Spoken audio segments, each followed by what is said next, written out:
Eu sou Mário Persona e essas são as respostas que eu dei aos que me perguntaram sobre a Bíblia. Você perguntou se deve celebrar a Páscoa. A Páscoa era, sim, uma celebração instituída por Deus no livro de Êxodo, capítulo 12. Porém, para os israelitas comemorarem a sua libertação do Egito. A palavra Páscoa significa, no original, passar por cima. Na noite em que eles seriam libertados do Egito, da escravidão, Deus ordenou que cada família sacrificasse um cordeiro e passasse o seu sangue nos batentes da porta. Assim, quando o anjo do Senhor passasse sobre a terra do Egito para ferir os primogênitos dos egípcios, ele passaria por cima das casas assinaladas com sangue e livraria da morte aqueles cujas famílias tivessem crido na palavra de Deus e sacrificado o cordeiro no lugar do filho mais velho. Aquele cordeiro e aquele sangue servem para nós como sombras, como figuras do verdadeiro Cordeiro de Deus que derramou seu sangue na cruz para livrar do juízo eterno o pecador que crê na palavra de Deus e crê em Cristo como Salvador. Uma vez que nós já temos o verdadeiro Cordeiro Pascal, nós não precisamos mais nos ocupar com as sombras, não é? A nossa Páscoa não é uma celebração agora, como cristãos. A nossa Páscoa é uma pessoa. Quem diz isso? 1 Coríntios 5, 7. Cristo, nossa Páscoa, foi sacrificado por nós. Quando você vê um filme projetado na tela de um cinema, onde aparece o seu ator preferido, o seu ator predileto, o que você vê são apenas sombras criadas pelo projetor e pela luz que atravessa a película do filme.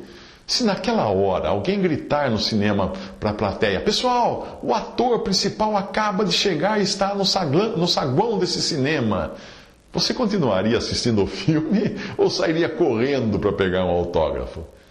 Você continuaria ocupado com as sombras ou iria se ocupar agora com o verdadeiro? A Bíblia diz que, tendo a lei a sombra dos bens futuros e não a imagem exata das coisas, nunca, pelos mesmos sacrifícios que continuamente se oferecem a cada ano, pode aperfeiçoar os que a eles se chegam. Então o Filho de Deus disse: eis aqui venho para fazer, ó Deus, a tua vontade, na qual vontade temos sido santificados pela oblação ou oferenda do corpo de Jesus Cristo, feita uma vez. E assim todo sacerdote judeu, aparece cada dia ministrando e oferecendo muitas vezes os mesmos sacrifícios que nunca podem tirar os pecados. Mas este Jesus, tendo oferecido para sempre um único sacrifício pelos pecados, está assentado à destra de Deus daqui em diante, esperando até que os seus inimigos sejam postos por escabelo de seus pés. Porque com uma só oblação, uma só oferenda, Ele aperfeiçoou para sempre os que são santificados. Isso está em Hebreus 10, de 1 a 14, se você quiser conferir. A celebração da Páscoa por cristãos é uma tradição que não é encontrada na doutrina dos apóstolos, mas ela foi inventada 400 anos depois de Cristo, bem como a proibição de determinados alimentos no período chamado de Quaresma. E essas coisas não fazem qualquer sentido hoje para um cristão.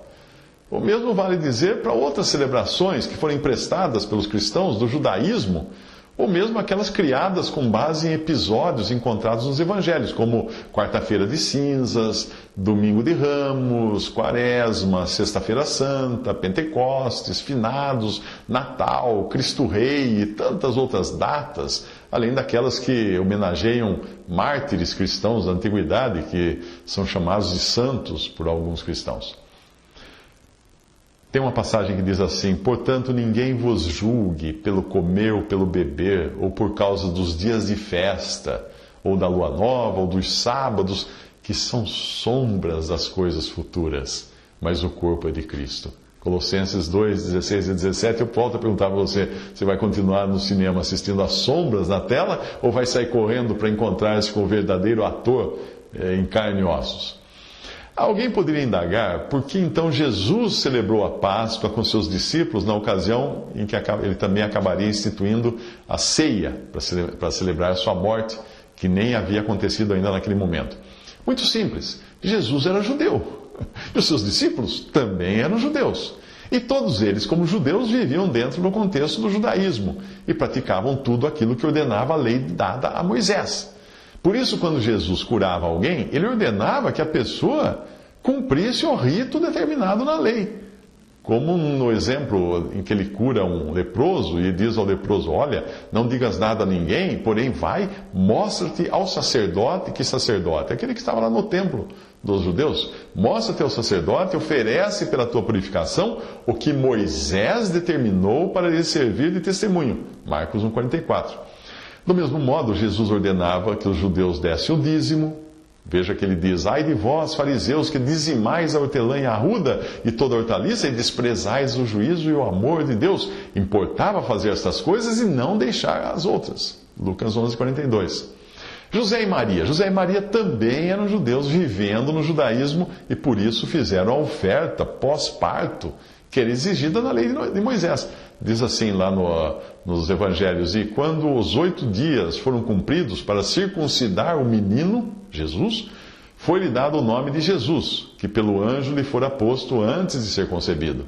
E cumprindo-se os dias da purificação dela, segundo a lei de Moisés, levaram o menino Jesus, o bebê, a Jerusalém para o apresentarem ao Senhor, segundo o que está escrito na lei do Senhor: todo macho primogênito será consagrado ao Senhor.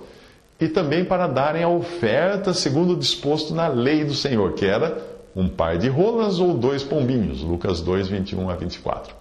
Repare que por 3 vezes a lei é mencionada, o que indica que nós estamos diante de uma cena típica de judaísmo. O ritual da purificação, que é falado aqui, você encontra em Levítico capítulo 12. Agora, se você acha que os cristãos devem realmente imitar o que faziam José, Maria, Jesus e os discípulos nos evangelhos, bom, então celebre a Páscoa, mas lembre-se de sacrificar um animal, que obviamente não pode ser um bacalhau. Você também vai ter que circuncidar o seu filho, vai ter que apresentá-lo no templo de Jerusalém e oferecer um cordeiro de 1 ano por holocausto e um pombinho ou uma rola para a expiação do pecado, se você não tiver condições de comprar um cordeiro. Isso está em Levítico 12, versículo 6. E não se esqueça também de entregar o dízimo de tudo e de procurar os sacerdotes quando você for curado de alguma enfermidade, para cumprir os ritos exigidos em casos assim.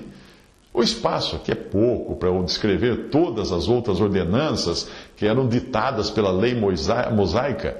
E nem pense em apanhar lenha no dia de sábado, porque a pena para o transgressor é o apedrejamento. A grande dificuldade que você encontrará é que a maioria das ordenanças e cerimônias que Deus instituiu no Antigo Testamento deveriam ser cumpridas no Templo de Jerusalém. E não existe mais esse templo. Nem tente ir a Jerusalém para fazer essas coisas naquela mesquita islâmica que agora foi construída no lugar do templo, porque você vai acabar começando uma guerra. A dificuldade que a maioria dos cristãos tem para entender essas coisas é porque eles faltaram a aula de português quando a professora ensinou a conjugação do verbo edificar. Simples assim.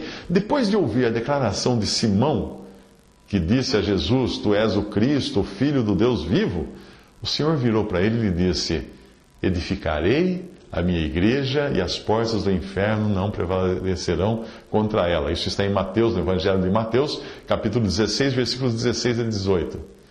Ainda quando eu era pequenininho, em tenra idade, eu aprendi com a minha professora que edificarei é o futuro do presente do verbo edificar. Ou seja, é construir algo que ainda não existe.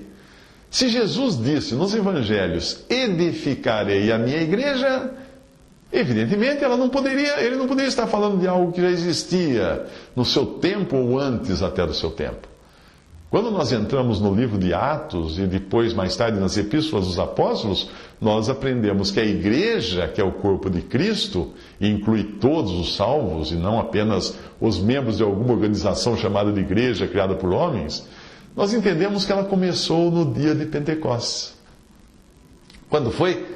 Atos capítulo 2, quando o Espírito Santo desceu à terra e só depois de Jesus morrer, ressuscitar e ser glorificado. Então, quando o Senhor Jesus diz em Mateus: edificarei a minha igreja, primeiro, ela não existia, ela nunca existiu antes, ela seria edificada quando? No momento futuro, a partir daquele ponto do Evangelho. Que momento futuro esse? Atos capítulo 2. Na sua carta aos Coríntios, ao se referir àquilo que ocorreu em Atos capítulo 2, quando nem Paulo e nem os irmãos em Corinto eram ainda convertidos, o apóstolo explicou a eles que naquela ocasião eles haviam sido agregados de forma corporativa a esse um corpo, um só corpo. Ele diz assim: assim como o corpo é um e tem muitos membros, e todos os membros, sendo muitos, são um só corpo, assim é Cristo também. Pois todos nós fomos batizados em um Espírito, formando um corpo, quer judeus, quer gregos, quer servos, quer livres, e todos temos bebido de um Espírito. 1 Coríntios 12, versículos 12 a 13. Esse é o verdadeiro batismo no Espírito Santo, que muitos cristãos confundem com o selo do Espírito Santo, que nós recebemos por ocasião da conversão. O batismo no Espírito só aconteceu uma vez, na fundação da igreja, e a sua abrangência vale para todos os verdadeiros salvos por Cristo de todas as épocas.